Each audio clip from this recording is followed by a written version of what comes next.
하나님의 은혜로 애굽에서 해방된 이스라엘 백성이 이제 광야에 나왔습니다. 그들의 목적지는 가나안 땅이었습니다. 그러나 그 광야길에 어떤 인도자도 있을 수가 없었습니다. 그러나 어떤 인도자보다도 뛰어나신 하나님께서 불과 구름 기둥으로 그들을 직접 인도해 주셨습니다. 얼마나 놀라운 일입니까, 여러분? 430년 동안 애굽에서 살았고, 그리고 요셉을 알지 못하는 세대부터 박해가 시작되었고, 그 이후에 본격적으로 완전한 노예, 태어나면 그 태어나는 순간부터 노예가 될 수밖에 없는 그 시기는 보수적인 성경학자들은 보통 120년 정도로 봅니다. 120년에서 물론 한 200년 사이 되겠죠. 그 끔찍한 세월 동안 아주 잔혹한 노예 생활을 하다가 이제 해방되었으니 얼마나 신이 났겠습니까? 더구나 하나님께서 그 걸음을 인도하시니 얼마나 신이 났겠습니까? 콧노래가 나왔을 겁니다. 마치 우리가 오랫동안 예수님을 몰랐던 사람이 처음 예수님을 알게 되고 또 기도하는데 응답도 받고 그런 영적인 체험을 했을 때 그 신나는 모습 같은 거 저희가 상상해 볼 수 있습니다. 교회 오는 발걸음이 너무나 가볍고 똑같은 세상에서 사는데 또 다른 세상에서 사는 것처럼 계속 콧노래가 나오는 거죠. 어떤 성도님의 사업장을 갔는데 너무 열악하고 힘든 그런 사업장인데요, 그분의 코에서 계속 콧노래가 나오는 거예요. 이것이 천국인 거예요. 아, 이게 예수 믿는 거구나, 천국 안에서 살 수가 있구나 하는 그런 생각을 하게 됩니다. 그런데 잠시 가다가 보니까 이제 홍해를 만나게 되는 거죠. 분명히 하나님이 인도하신 그 인도 따라서 왔는데 홍해가 앞에 있는 거예요. 하나님이 잘못 인도하셨나? 아니, 홍해를 어떻게 건너라고? 그들에게는 홍해를 건널 수 있는 어떠한 방법이 있을 수가 없습니다. 그런데 금세 또 소문이 들립니다. 뒤에서는 아들을 잃은 바로가 이제 군대를 이끌고 자기들을 죽이려고 병거를 타고 온다는 소식을 듣게 되죠. 저 멀리서 말바꾸 소리가 들립니다. 아니, 하나님이 우리를 죽이려고 하시는구나. 앞에는 홍해, 뒤에는 애국 군대, 이제는 돌아갈 수도 없는 이런 상황 가운데서 그들은 두려움에 소리를 치는 것입니다. 여러분, 그러나 우리는 결론을 다 알고 있습니다. 하나님께서 이 홍해를 통해서 어떤 일을 하실지 우리는 다 알고 있습니다. 하지만 그 상황에 놓인 그 당시의 사람들은 알 수가 없었기 때문에 두려움 속에 빠져서 소리칠 수밖에 없었던 것이죠. 여러분, 우리가 살다 보면 우리가 신앙생활하는 가운데서도 너무나 은혜롭게 기쁘고 감사하게 콧노래와 찬송이 나올 정도로 행복한 신앙생활을 하는 과정 속에서도 어느 날 분명히 하나님께서 허락하신 일을 하고 있는데, 하나님이 인도하시는 길을 걷고 있는데 홍해 같은 이런 난관을 만날 수가 있다는 것이죠. 돌아갈 수도 없고 더 앞으로 나갈 수도 없는 이런 곤란한 환난을 만날 때가 분명히 있습니다. 그럴 때 어떻게 하시겠습니까? 홍해 앞으로 인도하신 분이 하나님이시라면 하나님에겐 특별한 계획이 있었던 것처럼 오늘 저와 여러분도 마찬가지라는 겁니다. 저와 여러분이 경험적으로 상식적으로 이해할 수 없는 하나님의 인도하심 속에서 순종하며 이 자리에 왔는데 환난이 눈앞에 있다면 이것은 누구의 잘못이 아니라 분명히 하나님께서 뭔가 계획이 있으시겠구나 하는 우린 기대를 해야 된다는 것이죠.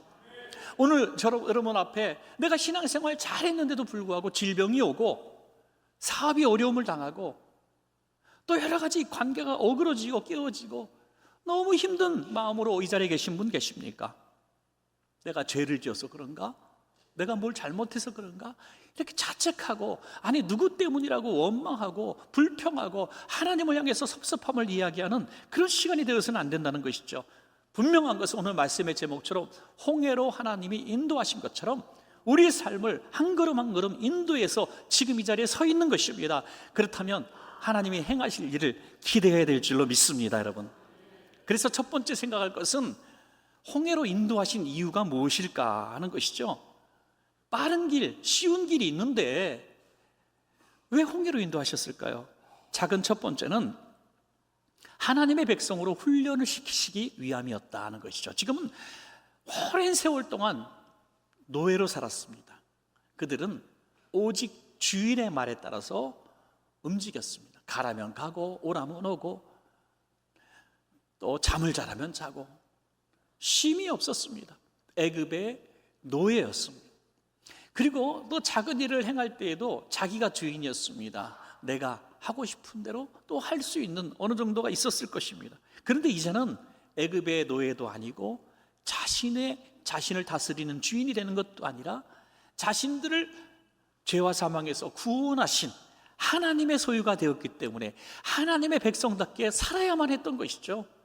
그 훈련을 이 광야 생활 중에 짧은 시간 중에 행해야 됐기 때문에 홍해라고 하는 엄청난 시련을 주신 것이죠. 출애굽기 13장 17절에 바로가 백성을 보낸 후에 블레셋 사람의 땅의 길은 가까울지라도 하나님이 그들을 그 길로 인도하지 아니하셨으니 이는 하나님이 말씀하시기를 이 백성이 전쟁을 하게 되면 광야에서요 전쟁을 하게 되면 마음을 돌이켜 애굽으로 돌아갈까 하셨습니다. 조그만 시련, 어떤 전쟁 같은 것을 맞닥뜨리게 되면 우리 괜히 나왔다, 애굽에 살 때가 그래도 좋았는데 노예 생활을 해도 목숨은 지키지 않았어? 하면서 돌아가자는 얘기들이 계속 나왔을 것이다 하는 것이죠. 그래서 하나님은 그 쉬운 길로 바로 가나안 땅을 주시지 않았다는 거예요. 가나안에 들어가서도 하나님의 백성답게 살지 못할 것이 뻔하기 때문에 홍해를 주신 것이죠. 여러분, 하나님께서 우리가 구하는 것 당장 주실 수 있는 분이신 것은 여러분 믿습니까? 그런데 왜 허락하지 않으실까요? 그 허락하시면 우리가 하나님의 백성답게 살 수 없다는 것을 하나님은 너무나 잘 아십니다. 그래서 그 시련을 통해서, 연단을 통해서 하나님의 은혜를 고백하게 하시는 것이죠. 신앙생활을 처음 시작하는 성도들이 많이 당하는 훈련이 바로 이런 훈련입니다. 예수 믿으면 모든 것이 잘 되고 만사형통하고 그냥 쉬운 인생을 살 것으로 기대합니다. 그런데 신앙생활이 조금 나아갈 때 하나님은 반드시 홍해라는 것을 주십니다. 그래서 훈련을 시키시는 거예요. 다시는 내가 옛생활로 돌아가지 말아야지. 그래도 내가 이 홍해를 통해서 하나님의 살아계심을 봐야지 하는 하나님의 백성다운 훈련을 시키시는 것이 바로 이 홍해라는 것입니다. 또 하나는 애굽 군대를 이제 완전히 멸하시려고 홍해 앞으로 인도하여 주셨습니다. 출애굽기 14장 4절에 보면 내가 바로의 마음을 완악하게 한즉 바로가 그들의 뒤를 따르리니, 홍해 앞으로 인도하시면서 하나님은 또 다른 일을 행하고 계셨습니다. 불과 구름 기둥으로는 이스라엘 백성을 홍해 앞으로 인도하시는 그 시간에 바로의 마음을 막 강팍하게 만들었다, 완악하게 만들었다는 거예요. 내 아들이 죽었어, 이 백성이 다 나를 버리고 도망갔어, 내가 이것들을 가만히 안 둬야 되겠다 하는 그런 분노가 일어나게 만들어서 자기의 군대를 싹 이끌고 추격하게 하신 분이 하나님이시라는 거예요. 그 이유가 무엇입니까? 출애굽기 14장 13절에 너희가 오늘 본 애굽 사람을 영원히 다시 보지 아니하리라. 그곳에서 다 홍해에 수장시키시기 위하여 완전한 승리를 주시기 위해서 다시는 애굽으로 돌아가지 말게 하시려고 애굽 군대를 완전히 전멸시키시는 방법으로 홍해로 인도해 주셨다는 거예요. 또 하나는 하나님의 영광을 나타내시기 위해서 그랬다는 거예요. 홍해 사건의 가장 궁극적인 목적입니다. 출애굽기 14장 31절에 보면 이스라엘이 여호와께서 애굽 사람들에게 행하신 그 큰 능력을 보았으므로 백성이 여호와를 경외하며 여호와와 그의 종 모세를 믿었더라 그랬어요. 여러분, 큰 역사를 어디서 행하셨습니까? 바로 죽음의 바다. 죽음의 바다에서 큰 역사를 행하심으로 그것이 승리의 바다가, 생명의 바다가 되게 하셨습니다. 홍해는 우리 인생의 막다른 길이 아니라 더 넓은 길, 좋은 길로 인도하는 새로운 길이라는 것이죠.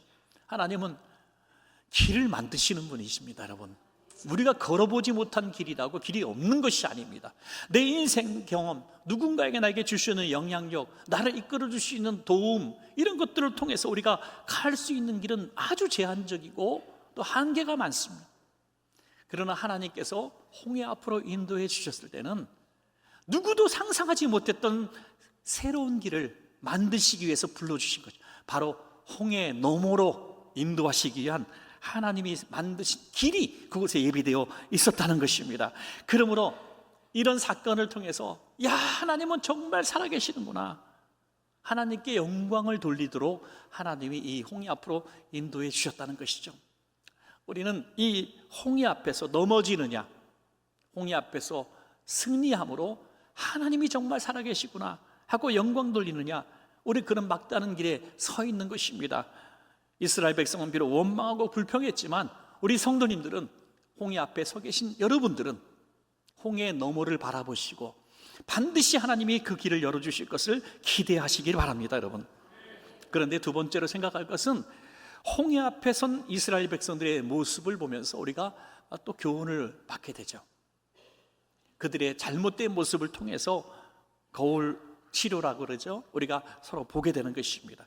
출애굽기 14장 10절에서 12절 보면 홍해 앞에서 그들이 어떤 모습을 보였는가 자세하게 나와 있습니다. 제가 한번 읽어드리겠습니다. 바로가 가까이 올 때에 이스라엘 자손이 눈을 들어 본즉 애굽 사람들이 자기들 뒤에 이른지라. 이스라엘 자손이 심히 두려워하여 여호와께 부르짖고 그들이 또 모세에게 이르되 애굽에 매장지가 없어서 당신이 우리를 이끌어내어 이 광야에서 죽게 하느냐?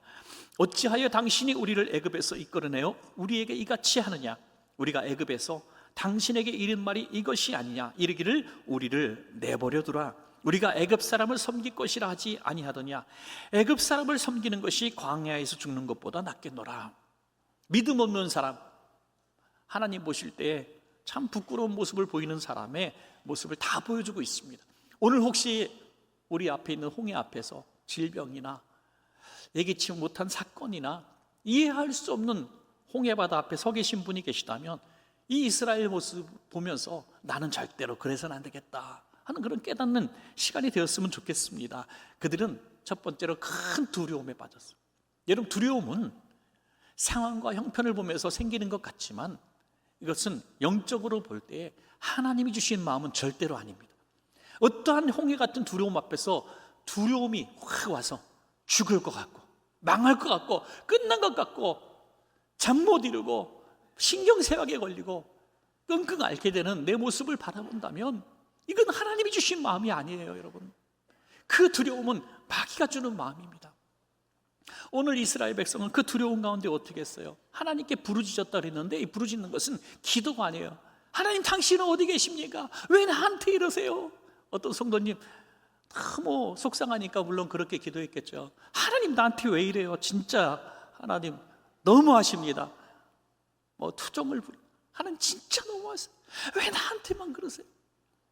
그 쓰라린 마음, 그 아픈 마음을 우리는 공감할 수 없지만 정말 그분의 마음은 얼마나 아팠으면 하나님 도대체 왜 그러십니까? 하나님을 저주하고 원망할 수는 없지만 하나님 실존의 하나님을 믿기 때문에 그 나한테만 왜 그러시냐 이거죠. 너무 속상한 거예요. 오늘 이스라엘 백성은 이 두려움은 이제 죽음에 대한 공포심이 몰아온 것이죠. 하나님이 보이지 않았습니다. 또한 두 번째 보니까 지도자 모세를 원망하고 하나님을 원망하는 모습을 보게 돼요. 여러분, 이 홍해 같은 그 문제에 딱 서게 되면요, 가장 먼저 나오는 이 죄가 이 말의 죄인 것 같아요. 말로 죽을 것 같다, 망할 것 같다, 하나님이 살아계시지 않는다, 하나님이 살아계시면 그럴 수가 없다, 그리고 나를 영적으로 이끌어준 지도자들을 원망합니다. 내가 진짜 구역장님을 잘못 만났어, 내가 목사님을 잘못 만났어, 내가 교회를 잘못 만났어, 내가 신앙생활을 진짜 여기서 하는 게 아닌데, 이런 식으로 자꾸 짜맞추기를 하는 거예요. 핑계를 대는 것이죠. 여러분, 하나 기억할 것이 있어요.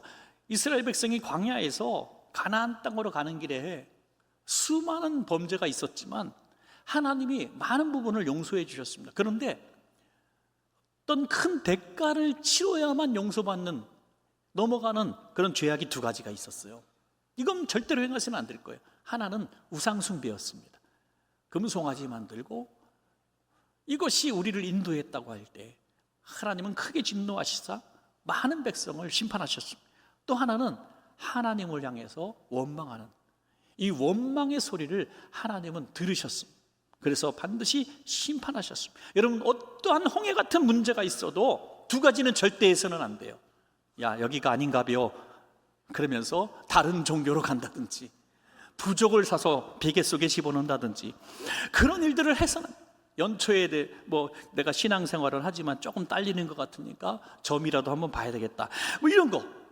여러분, 아무리 우리 인생에 답답하고 어떤 궁금하고 해결의 실마리가 보이지 않아도 하나님 외에 다른 신을 찾는 것은 하나님이 절대로 용서하지 않습니다. 원망하고 불평하고 입술로 저주하고 핑계대는 것 용서하지 않습니다. 여러분, 또 세 번째로 보니까 그들은 다시 애굽으로 돌아가서 종이 되자 그랬어요. 여러분, 지금 자식을 낳으면 아들을 낳았다는 이유 때문에 산파들이 죽이거나 나일강에 던져서 자기 손으로 죽여야 되는 그런 끔찍한 세월을 보낸 그들이 할 말입니까? 자유만 얻으면 모든 것을 얻은 것처럼 즐거웠던 그들이 애굽으로 돌아가서 다시 애굽 사람의 종이 되자는 거예요. 참, 이 노예 근성, 옛사람에게 사로잡힌 노예 근성, 끊어버리지 못하는 이 과거에 매인 이 근성을 어떻게 하나님이 끊어주실까요? 그래서 홍해로 인도하신, 죽음의 바다를 통해서 그들이 애굽과의 완전한 단절을 하게 하시려고 홍해 바다를 주셨던 거예요. 우리 성도님들 가운데 예수 믿기 전에 행했던 그런 악한 일들, 마음대로 살았던 그런 쾌락의 일상들이 참 추억처럼 생각되는 분도 가끔 있는 것 같아요. 그래서 참 조심해야 될 게 많은 거예요. 성도님들이 얘기할 때 예수 믿기 전에 행했던 그런 악한 일들, 나쁜 일들을 마치 즐거웠던 일처럼 막 얘기해서는 안 된다.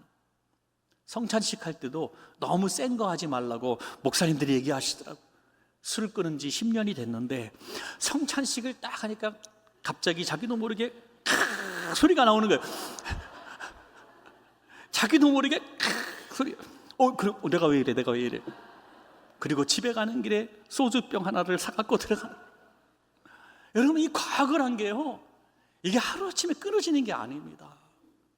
그렇게 오랫동안 끊었던 담배도 갑자기 사업이 어려워지니까 어느새 내가 담배가 가서 담배 피고 있는 모습을 볼 수 있고, 그 정도는 술, 담배에 대해서는 아주 아무것도 아니죠. 중독성이 있던 그것을 다시 하게 되고, 다시 예수 믿기 전의 모습이 그대로 고스란히 드러나는 추악한 내 모습을 볼 수도 있다는 거예요. 바로 애굽으로 다시 돌아가서 다시 애굽의 종이 되자. 하나님의 백성 필요 없어, 가나안 땅도 필요 없어, 천국도 필요 없어. 여러분, 이것이 바로 마귀의 계략입니다.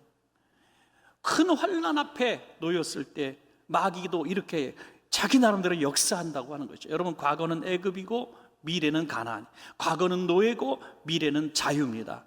우리가 환난을 만났을 때, 홍해 앞에 섰을 때마다 절대로 뒤를 돌아보지 마시고 홍해 너머를 바라보시기를 주의 이름으로 축복합니다, 여러분. 그래서 결론적으로 마지막 세 번째, 이게 중요하죠. 그러면 우리는 어떻게 홍해를 건널 것인가? 홍해를 건너는 비결 딱 두 가지입니다. 오늘 저와 여러분 앞에 놓인 하나님이 인도하신 그 홍해 앞에 섰을 때 이 두 가지만 행하면 우리는 그 홍해 바다를 복된 바다로 바꿀 수가 있습니다, 여러분. 첫 번째로, 두려워하지 말고 가만히 있으라는 거예요. 가만히 있으래요. 출애굽기 14장 13절에서 14절 말씀 같이 한번 읽겠습니다. 시작. 모세가 백성에게 이르되 너희는 두려워하지 말고 가만히 있어서 여호와께서 오늘 너희를 위하여 행하시는 구원을 보라. 너희가 오늘 본 애굽 사람을 영원히 다시 보지 아니하리라. 여호와께서 너희를 위하여 싸우시리니 너희는 가만히 있을지니라. 아멘. 여러분이 가만히 있는다 두 번이나 반복하셨는데요, 가만히 있는다는 건 굉장히 무기력하고 아무것도 안 하는 것처럼 보일 수가 있습니다. 여기서 왜 가만히 있으라 그랬을까요? 하나님이 주신 말씀은 이겁니다. 범죄하지 말라는 거예요. 하나님의 일하시기 전에 자꾸 자기가 뭘 하려고 하지 말라는 거예요. 우리가 행하는 언행은 오히려 부정적이고 불신앙적이고 하나님을 대적하는 일이 되기 때문에 침묵하라는 것입니다. 여러분, 굉장히 힘든 일입니다. 환난을 만났을 때, 이해할 수 없는 홍해를 만났을 때 우리는 자동적으로 누가 뭐라 그러지 않는데 입에서 툭툭 나오는 게, 야, 하나님은 살아계시다, 하나님은 홍해를 통해서 역사하실 거다, 내게 이런 복을 주시다니, 이렇게 말씀하는 분은 한 분도 없다 이거죠. 웬일이니, 망했다, 죽겠다, 힘들다, 돌아가자, 나한테 왜 이런 일이, 누구 때문에, 이런 부정적인 언어들을 쏟아낸다는 거예요. 가장 중요한 침묵은 말의 침묵, 말하지 말라는 거예요. 말, 부정적인 말하지. 연말마다 꼭 저와 여러분이 다짐하는 게 있습니다. 이거 하나 잘해도 우리는 큰 복을 받는데요, 바로 말입니다. 말을, 부정적인 말을 할 바에야 침묵하시고, 긍정적인 말, 사랑의 말, 축복을 말을 할 때는 입을 열어야 됩니다. 여러분, 말만 잘해도 우리가 큰 화를 당하지 않고 큰 복을 받습니다. 또한 하나님이 일하시는 것을 보는 것이 가만히 있는 것입니다. 우리가 가만히 있어야 하나님이 역사하십니다. 여러분, 우리가 하나님보다 앞서기 때문에 항상 일을 그르치는 거예요. 우리 성도님들 큰 문제를 놓고 어떤 사업이나 학교나 어떤 뭐 일을 할 때에, 또 교회에 어떤 거룩한 일을 할 때에도 하나님께 기도하지 않고 묻지 않고 그냥 내 경험, 내 상식, 내가 했던 대로 세상에서 했던 나의 쌓여진 어떤 삶의 터득한 그런 기술과 지식들을 앞세워서 교회에 적응하고 주님의 일에 적응하려고 한다면 일을 그르칠 때가 너무너무 많아요. 참 희한한 일이죠. 세상에서는 그 일이 잘 됐는데 주님의 일은 잘 안 될 때가 많아요. 여러분, 왜 주님의 일은 안 될까요? 당연하지 않아요? 세상 일은 내가 한 것처럼 보여질 수 있지만 주님의 일은 주님께 맡겨야 되는 거죠. 주님께 맡기는. 그러니까 주님이 일하시는 것을 우리가 보면 되는 거예요. 여러분, 보니까 모세를 부르신 분도 하나님이시잖아요. 이스라엘 백성을 구원하신 분도 하나님이시고요, 그들을 광야로 인도하신 분도 하나님이시고, 홍해 앞으로 인도하신 분도 하나님이십니다. 하나님은 계속 일하고 계셨습니다. 그들은 울고 웃었지만 하나님은 계속 일하고 계셨고요. 그 증거가 뭡니까? 홍해를 여셔도 이스라엘 백성은 건너지 못했을 거예요. 왜냐하면 뒤에는 말을 타고 군인들이 쫓아오고 있어요. 그 속도를 감당할 수가 없습니다. 여기는 어른도 있고 환자도 있고 어린아이도 있어요. 그 바다를 빠르게 건널 수가 없습니다. 군대를 당할 수가 없어요. 하나님은 어떻게 일하셨습니까? 이스라엘 백성과 애굽 군대 사이에 큰 구름 기둥을, 벽을 만들어서 넘어오지 못하도록 하셨다고 성경은 말씀하고 있어요. 하나님은 죽이시려고 홍해로 인도하신 것이 아니라 이스라엘은 살리시고 이 애굽 군대는 멸하시려고 홍해로 인도하셨던 것을 그때 깨달아야 하는 것입니다. 여러분, 그 가만히 있으면 되는 거예요. 하나님이 행하신 것을 보라. 사랑하는 여러분, 꼭 정말 우리가 깨달아야 될 것은, 지금 내가 이 자리에 이렇게 서 있는 것, 앉아 있는 것이 내가 요리조리 빠져나오고 내 인생길에 어려운 길을 이렇게 잘 대처하고 적응하고 이 자리에 온 것 같지만요, 하나님이 일하셨기 때문에 내가 의식하고 깨닫고 알지도 못하는 사이에 하나님은 내 인생을 딱 붙들고 계셨기 때문에 우리가 이 자리에 올 수가 있었습니다. 믿습니까, 여러분? 그래서 세상의 많은 풍파를 다 감당하시고 신앙의 경지에 다 오르신 분은 항상 말이 동일해요. 하나님이 하셨습니다, 그런 거예요. 어줍지 않은 신앙생활 하니까 내가 이렇게 했으니까 내가 이렇게 잘 됐다고 이렇게 얘기하는 거예요. 하나님이 하셨다고 인정할 수밖에 없는 사람은 환난 가운데 가만히 있었던 사람들입니다, 여러분. 그럴 때 우리가 하나님의 일하시는 것을 보라 하는 거죠. 하나님의 일하시는 것이 보여지는 순간 우리는 내가 하나님을 바라봤다는 것을 내가 깨닫게 되는 순간입니다. 이제 마지막 두 번째, 홍해를 건너는 비결 마지막 두 번째는 홍해를 향해서 내 지팡이를 들라. 이것도 도저히 이해할 수 없는 거죠. 출애굽기 14장 15절에서 16절입니다. 같이 있습니다. 시작. 여호와께서 모세에게 이르시되 너는 어찌하여 내게 부르짖느냐? 이스라엘 자손에게 명령하여 앞으로 나아가게 하고 지팡이를 들고 손을 바다 위로 내밀어 그것이 갈라지게 하라. 이스라엘 자손이 바다 가운데서 마른 땅으로 행하리라. 아멘. 하나님께서 다 행하시면 좋을 텐데 그래도 작은 것 하나를 하게 하셨습니다. 홍해 바다 위에 내 지팡이를 들어서 갈라지게 하라. 아니, 하나님, 지팡이를 들라까지만 하시면 내가 어떻게 해보겠는데 홍해 바다를 갈라지게 하라? 아니, 내가 어떻게 홍해를 갈라지게 합니까? 내 지팡이는 40년 목동 생활할 때 쓰던 양을 칠 때 쓰는 나무 막대기입니다. 무기력하고 무능력한 이 막대기를 든다고 어떻게 바다가 갈라집니까? 여러분, 하나님은 성경에 보니까 우리가 작은 어떤 증거를 보이기를 원하셨어요. 항상 돌문을 열어야 나사로를 나오게 하시고요, 오병이어를 준비해야 장작만 5,000명이 먹고도 남는 음식으로 만드셨죠. 항상 하나님은 우리의 작은 순종을 요청하십니다. 평소에 그 막대기를 가지고 막 두들긴다고 조그만 개울도 열리지 않습니다. 그러나 그 순간에 하나님이 주신 명령에 순종하는 그 순간에 기적이 일어나는 것입니다. 여러분, 막대기의 능력이 있었던 것도 아닙니다. 모세에게 능력이 있었던 것도 아닙니다. 순종의 능력이 나타난 것이죠. 여러분, 따라합시다. 믿음은 순종입니다. 순종은 기적입니다. 제가 가끔씩 말 만들고도 너무 놀래요. 이렇게 멋있는 말이 세상에 어디서. 예, 우리가 믿는다는데요, 믿는 게 결국 뭡니까? 하나님의 말씀대로 순종하는 게 믿음이에요.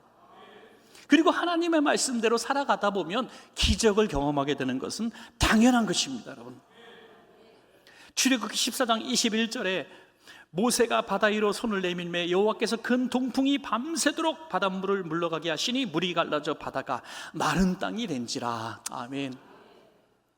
우리가 가진 것이 막대기 하나뿐일 수가 있습니다. 오늘 홍해 앞이라고 하는 엄청난 환난, 뒤에서는 내가 감당할 수 없는 그 무시무시한 애국 군대, 어디로 어떻게 도망갈 수도 없습니다. 그 상황 가운데서 하나님 우리에게 한 가지 딱 요청하실 때가 있어요. 내 믿음을 보이라는 거예요. 내가 가진 게 뭐냐? 하나님, 저 막대기밖에 없어요. 그거 한번 들어봐. 우리가 할 수 있는 그것을 하나님은 명령하시는 거예요. 갑자기 내가 도무지 할 수 없는 그런 것들을 요청하시는 하나님이 아니라 내가 할 수 있는 것을 요청하십니다. 그것이 내 지팡이를 드는 행위입니다. 여러분, 그때 하나님이 주신 음성이 들려졌다면 오늘 이 말씀이 기억나셔서 내가 지팡이를 듭니다. 기도의 지팡이를 들고 믿음의 지팡이를 듭니다. 드는 순간 그 환난은 다 떠나갈 줄로 믿습니다. 성경에 보면 참 그런 얘기 너무너무 많아요. 한편 손 마른 사람한테 내 손을 펴라 그래요. 아니, 핀 다음에 피라 그러면 좋은데 지금 내 손이 펴지지 않는데 어떻게 펴라는 거예요? 평생 걸어보지 못한 사람에게 일어나 걸으라 그래요. 아니, 일으켜 세워준 다음에 걸으라면 걸어볼까? 일어나 걸으래. 중풍병자에게 내 자리를 들고 일어나 걸으래. 여러분, 할 수 있는 것을 명령하신 것입니다. 아멘 하고 나는 할 수 없지만 하나님은 하실 수 있습니다 하고 일어나면 일어나지는 거예요. 홍해 바다가 어떻게 갈라집니까? 손을 드니까 하나님께서 행하신 것이죠. 여러분, 말씀을 맺겠습니다. 오늘 각자가 하나의 홍해 바다를 다 만나셨을 것으로 생각합니다. 어떤 분에게는 어마어마한 환난이고 어떤 분에게는 그래도 작은 환난일 수도 있습니다. 그러나 그 환난은 결국 우리 힘으로는 안 된다는 것을 우리가 미리 알아야 합니다. 이스라엘 백성처럼 두려움에 사로잡히지도 말고 원망하고 불평하지도 마십시오. 오히려 그것을 통해서 하나님이 계획하신 일이기 때문에 하나님이 여기서 나에게 주시려고 하는 교훈이 무엇인가 잘 깨닫고, 오히려 하나님, 이 홍해가 환난이 변하여 하나님의 영광을 드러내고 내가 이 일을 통해서 더 큰 믿음을 갖게 되고 없던 새로운 길을 내가 걷게 될 줄로 믿습니다.